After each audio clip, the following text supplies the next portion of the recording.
I haven't been able to see my son in 6.5 years. And that's due to visitation restrictions? Yes. There should not be any restrictions, 1 year, 2 year, 3 year, lifelong restrictions from visits.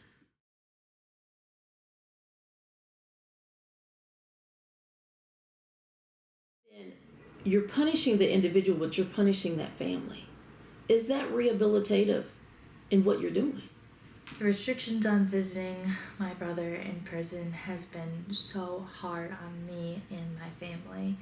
And I can't even see him or hug him or tell him that I love him. We don't get phone calls. It is just the most devastating and heartbreaking thing I've ever had to deal with.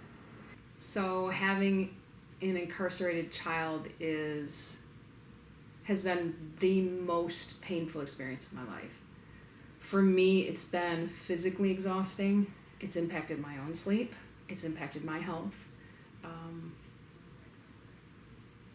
It's impacted our entire family. That every day that he did inside, I did outside.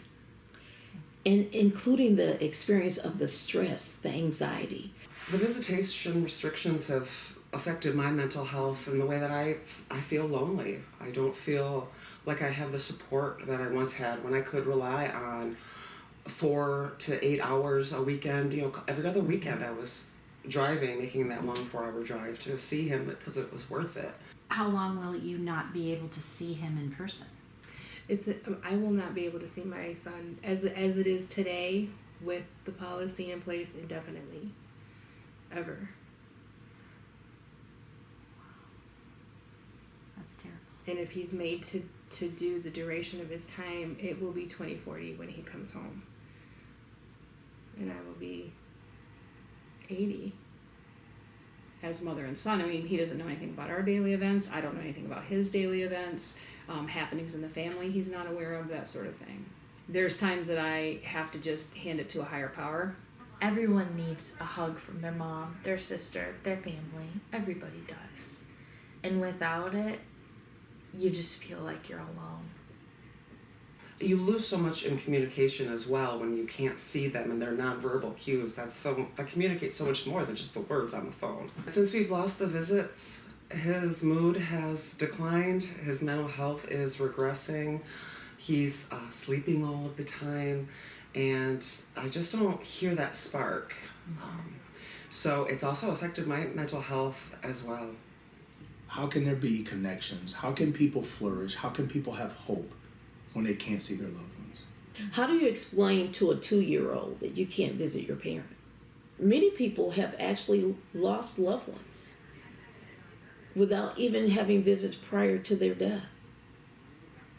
That level of torment, you can't explain it. And Miguel does have a child, yes. He gave me a grandchild before he went in. And so she was 9-10 months when he went to jail, and then he hasn't seen her since then. When I get her, and her dad calls, I'm like, oh, your dad's calling. She's like, can we go see him? And that's just so tough because it's like, how do I explain that to you? Visitation should never be taken, ever, for any reason. It is essential. It's a human rights issue. And severing those connections is detrimental, not only to those incarcerated, but to the family members. Process for family members is confusing from the start. You don't know that you can't wear holes in your jeans. You don't know that you have to buy a food card. You don't know, and even with all the information that's available through the website for MDOC, every facility has its own rules. And so you don't know what's allowed and what's not. It is so terrible to be at such a disconnect from someone you spent your entire life with. 15-minute phone calls on the phone is what we're allotted. That's it. So it doesn't give us time to really get into any topics. If we have an issue, we can't get into it. Sometimes I just don't even bring things up because I know there wouldn't be enough time to really process. Guys who don't get visits become more agitated. That contact is important. I spent 33 years in the Michigan prison system. I've been in just about every prison they got in the state. And you can see the difference between a guy who has a visit and a guy who doesn't.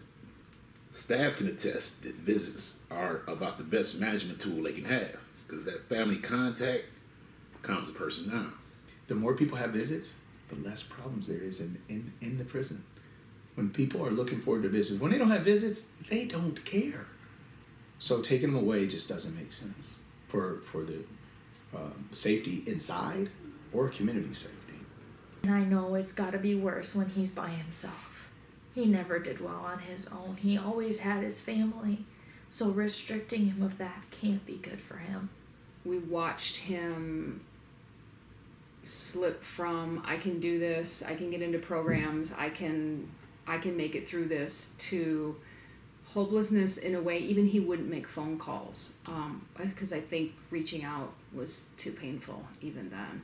And when visits are restored, he's up in the morning and he's back engaged and he's eating, and it's quite interesting to see how much it does impact him even physically.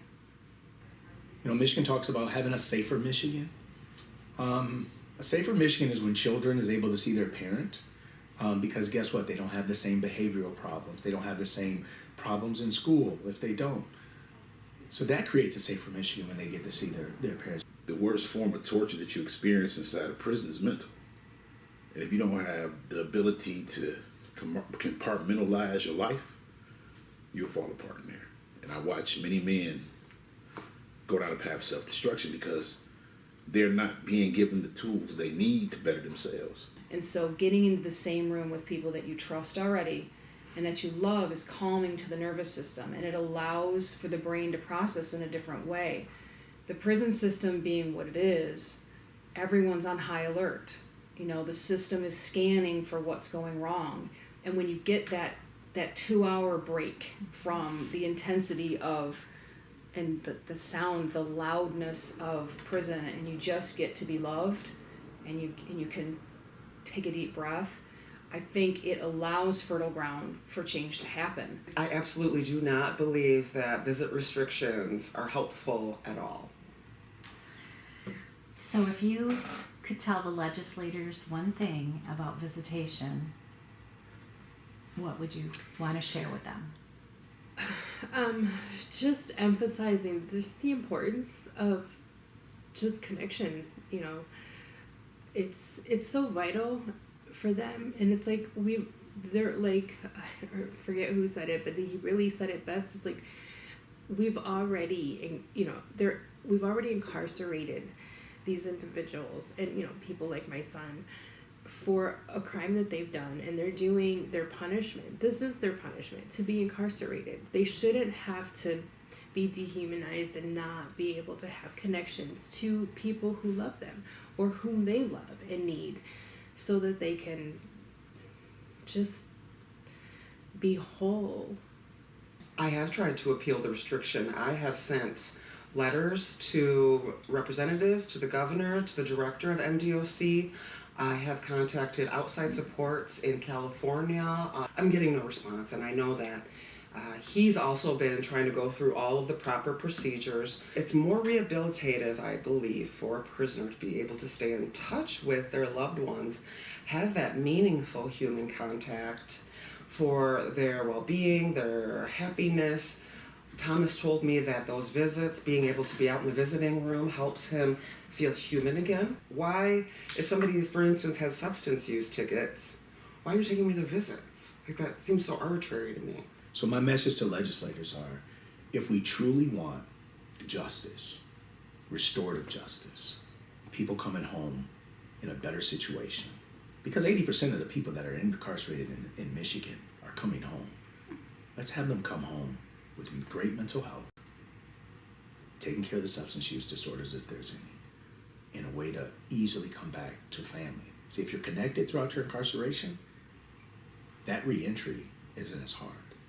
For every day that an individual goes without having that family connectedness, it impacts that person's ability to re-enter. it impacts that family. It impacts children. And I think if we understood the magnitude of how one day of an experience with this, how it impacts us, not currently, but for generations to come, we will definitely revise and totally change our system. I think the legislature should take into consideration how it would affect them if they didn't have contact with their families. If they were put out on a desert island somewhere by themselves, with no connection and no contact with no human being, how would that affect them? Because being incarcerated is like being on that desert island. The only person you really have there is yourself, because the rest of the people are just trying to survive like you are. People make mistakes, and they're still lovable, and they're still worthy of human connection.